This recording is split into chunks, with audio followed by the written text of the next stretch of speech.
Voici l'agneau de Dieu qui enlève le péché du monde. Voilà les mots avec lesquels Jean le baptiseur introduit Jésus le Christ. Ces mots sont totalement blasphématoires. Comment un homme peut-il enlever les péchés du monde?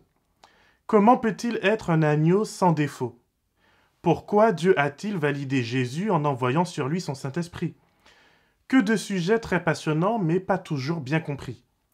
Aujourd'hui, nous allons prendre de la hauteur, survoler la Bible afin de regarder avec quelle justesse Ésaïe comprend et révèle le plan du salut. À la fin de cette vidéo, j'ai une surprise pour toi. Est-ce que tu sauras la déceler?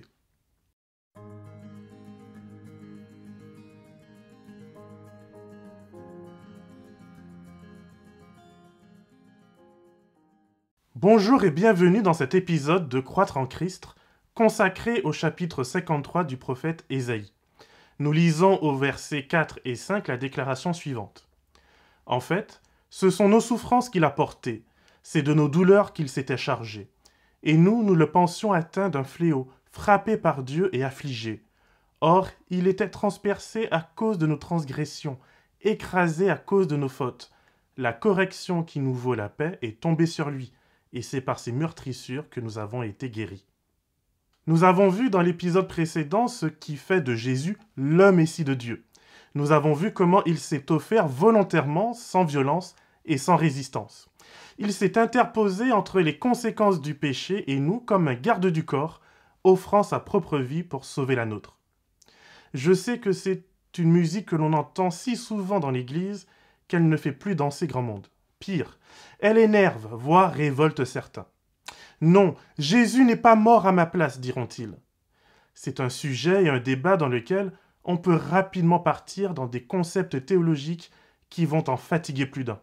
Alors aujourd'hui, je te propose de contextualiser cet acte en apparence insensé du Christ. Qu'a-t-il fait? Pourquoi l'a-t-il fait? Ce qui suit est le fruit de ma compréhension actuelle. Tu es totalement libre de ne pas être d'accord. D'ailleurs, je te le recommande même. N'oublie pas que l'objectif de ces vidéos n'est pas d'ajouter un discours doctrinal supplémentaire dans l'Église, mais de te proposer un chemin de croissance à l'aide de réflexions qui vont davantage te questionner qu'elles ne vont t'offrir de réponses. Je vais donc partager avec toi mes réflexions qui m'aident à comprendre pourquoi et comment Ésaïe nous parle de sacrifice et de guérison. Je crois qu'au commencement de notre histoire humaine, Dieu nous a créés pour avoir une relation personnelle avec lui, un face-à-face avec lui privilégié. Pour rendre ce dialogue possible, Dieu crée un lieu de rencontre, le Jardin d'Éden, ainsi qu'un temps de rencontre, le sabbat. L'Éden et le sabbat sont les deux plus beaux cadeaux de Dieu qu'il fait à l'humanité. Il s'agit d'un lieu et d'un temps dans lesquels Dieu prend forme pour nous parler, nous rencontrer, pour nouer une relation avec nous. À travers ces rencontres, Dieu donne à l'humanité la possibilité de le comprendre et de lui ressembler. Il donne à Adam et Ève l'honneur de participer à sa divinité. C'est le plus grand des honneurs qu'une créature puisse recevoir du Créateur. Un honneur qui a d'ailleurs été refusé à Lucifer et qui va justifier à ses yeux sa rébellion. Ce jardin d'Éden sert de temple, de sanctuaire, pour l'humanité non seulement, mais c'est également un lieu où Dieu vient nous rencontrer. Certes, Dieu est esprit, et l'univers ne peut pas le contenir, mais il se rend accessible en un lieu donné pour rencontrer et parler à ses enfants. Dans Genèse 3, verset 8, après qu'Adam et Ève aient désobéi, et qu'ils aient eux aussi rejoint la rébellion, ils entendent les pas de Dieu dans le jardin, avec la brise du soir. J'aime à penser qu'il s'agit d'un vendredi soir, le sabbat s'apprête à commencer, Dieu vient retrouver ses précieux enfants après une semaine, et là, malheureusement, c'est le drame. Plutôt que de courir vers lui et de l'accueillir avec joie, Adam et Ève, au contraire, vont se cacher. Ce n'est pas Dieu qui mettra une séparation entre l'humanité et lui, mais nos premiers parents qui choisissent eux-mêmes de se cacher de Dieu, de placer un voile protecteur pour masquer leur culpabilité. La bonne nouvelle, c'est que Dieu part à la recherche de ses enfants, comme le bon berger part à la recherche de sa brebis perdue. Dieu appelle, Dieu interpelle, jusqu'à ce qu'il trouve nos premiers parents, honteux, cachés tant bien que mal au fond d'un trou. Dieu va alors prendre acte de cette séparation, de ce voile qui rend la relation douloureuse. Mais il ne quitte pas les humains sans leur avoir laissé un message d'espoir. Un jour, grâce à un Messie, ils pourront retrouver ce face-à-face avec lui. Selon Genèse 3, 23, ce jardin n'a qu'une entrée qui est située à l'est, comme l'entrée du sanctuaire de Moïse. Je ne veux pas en faire toute une montagne, mais le vocabulaire du verset 23 est vraiment spécial. Pour moi, il ouvre la porte à une interprétation particulière. Le texte dit ceci. Le Seigneur Dieu le renvoya du jardin d'Éden pour qu'il cultive la terre d'où il avait été pris. Pour moi, ce texte fait à la fois référence à la nature d'Adam et Ève, mais également à l'endroit géographique d'où ils viennent. Leur argile a été prise hors du jardin. Puis, une fois formés, ils sont amenés dans le jardin, qui est l'attente de la rencontre de Dieu. De même qu'Ésaïe nous rappelle que Dieu n'avait rien pour attirer les regards, ou que Paul nous dit que Dieu utilise les choses viles de ce monde pour faire éclater sa gloire, nous ne sommes que de la poussière. En soi, ce n'est rien de bien important. Mais l'argile que nous sommes porte également le souffle de Dieu, son esprit. Et voilà ce qui nous donne toute notre importance.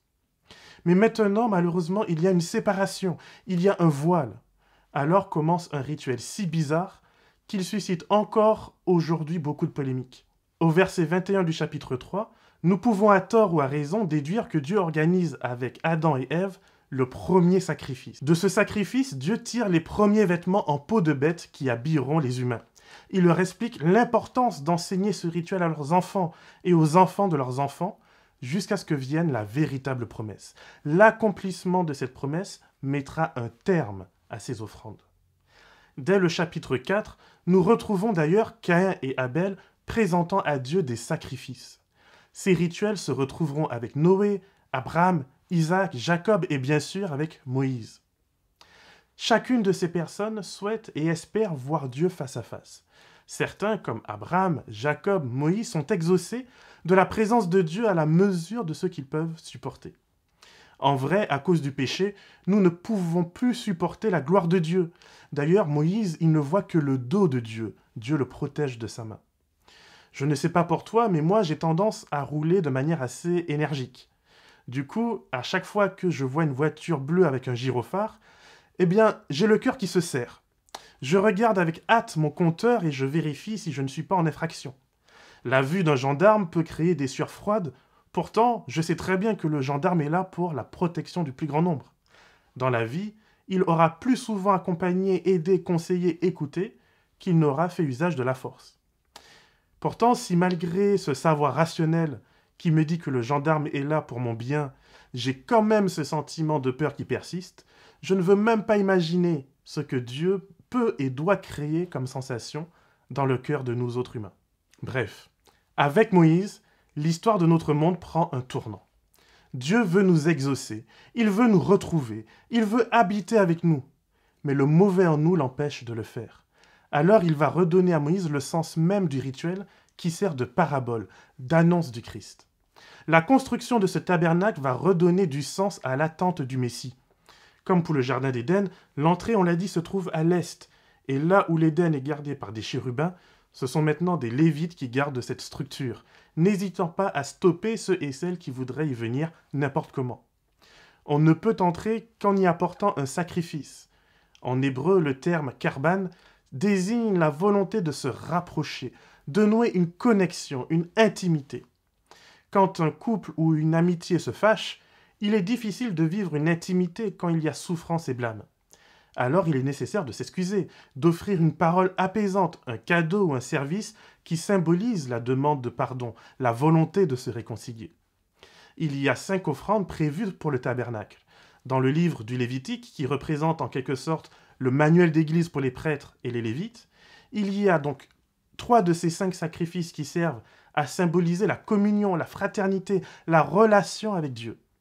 Les 2 autres servent à la réconciliation, au pardon des péchés, qu'ils soient collectifs ou individuels. Mais seuls les péchés involontaires sont concernés par cela. Il n'existe pas d'offrande pour la rébellion, pour le péché volontaire.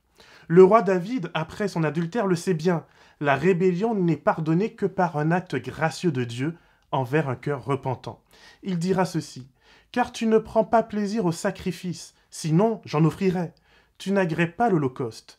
Les sacrifices de Dieu, c'est un esprit brisé, un cœur brisé, écrasé. Ô Dieu, tu ne le méprises pas. La raison d'être du tabernacle est de nous expliquer comment nous pouvons retrouver le chemin qui mène à Dieu. Une fois que ce chemin est trouvé par la repentance, c'est Dieu qui s'occupe du reste. C'est lui qui prévoit le sacrifice pour le pardon. C'est lui qui prend sur ses épaules nos manquements. Lorsque je trébuche, je ne crains plus le mal, mais je m'approche de lui en sachant qu'après le sacrifice pour le pardon des péchés, il y a également le sacrifice d'action de grâce et de reconnaissance que je peux lui offrir et que je peux manger avec tous ceux qui m'entourent. Ainsi, comme David, je peux me plaire à demeurer dans la maison du Seigneur. Plus l'Israélite se rapproche du sanctuaire, et plus il sent l'odeur de viande cuite, d'encens et de parfum. Il fait bon être là où Dieu se trouve. Il fait bon sentir la présence de Dieu. Même moi, malgré mon végétarisme, de naissance d'ailleurs, je sais apprécier l'odeur d'un bon barbecue. Mais l'Israélite qui se rapproche du tabernacle vit également autre chose. Cette bonne odeur, cette garantie du pardon et de déculpabilisation va coûter quelque chose. À l'entrée du tabernacle, on impose les mains à l'animal du sacrifice. On lui pose les mains dessus et les rabbins nous disent qu'il faut s'appuyer sur sa tête. On transfère symboliquement à cet animal sans tache et sans défaut sa propre faute, sa culpabilité, et ensuite on lui tranche la gorge. Ésaïe nous le dit, Jésus porte nos fardeaux, il porte nos fautes. Ce ne sont pas les Romains qui ont tué Jésus, ce ne sont ni les Juifs, ni même ses disciples qui l'ont soit trahi, soit abandonné. C'est l'humanité entière qui est représentée à la croix. Les Juifs en tant que peuple de Dieu, les Romains en tant que représentants de Babylone, les disciples en tant que représentants des élus, de ceux et celles qui devraient connaître le cœur de Dieu, mais qui le trahissent néanmoins. Au début du sanctuaire dans le désert, le tabernacle était une opportunité pour le peuple de se retrouver face à face avec Dieu, grâce à un intermédiaire qui se trouve être Aaron et la prêtrise. Celui-ci pouvait entrer quand il voulait dans le lieu très saint.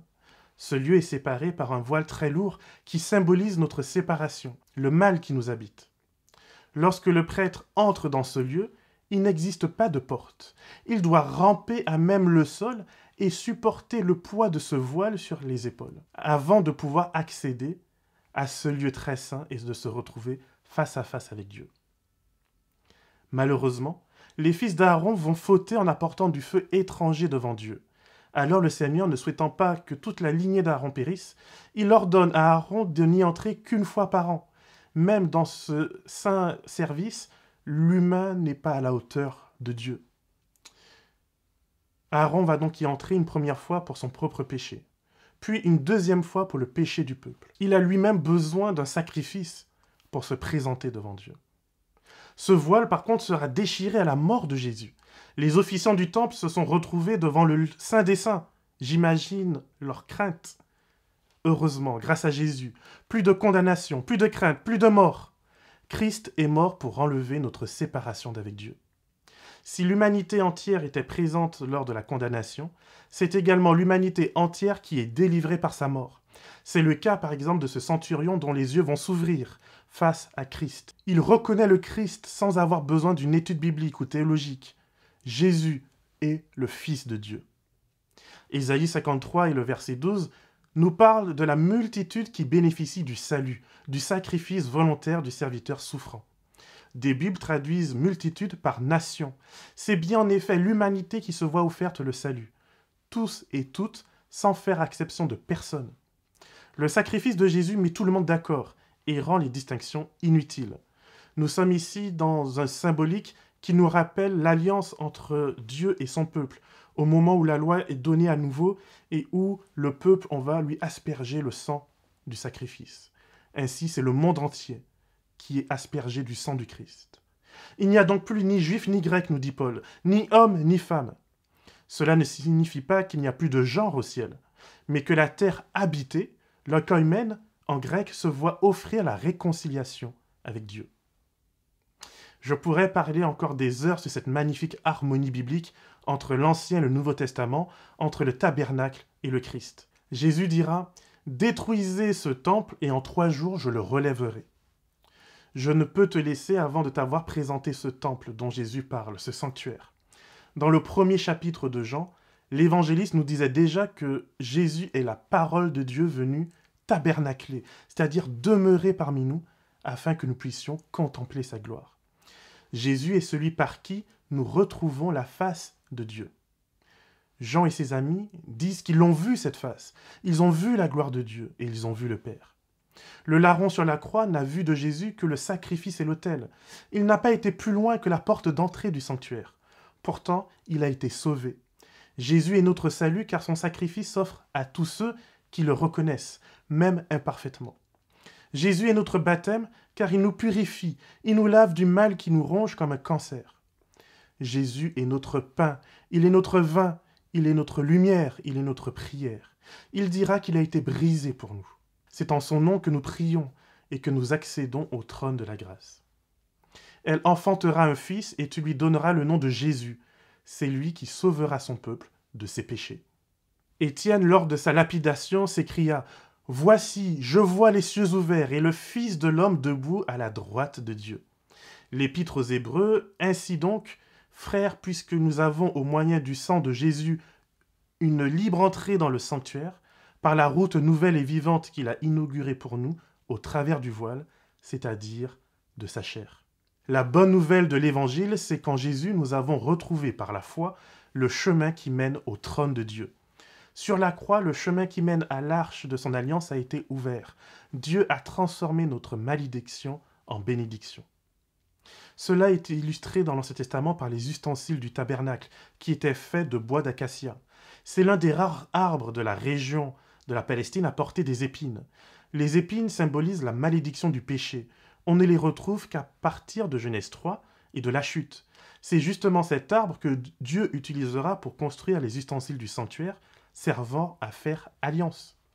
Et là où le sang rend normalement impur, le sang du sacrifice pour le péché est le seul qui rende pur ce et celui qui est touché, c'est-à-dire aspergé par ce sang.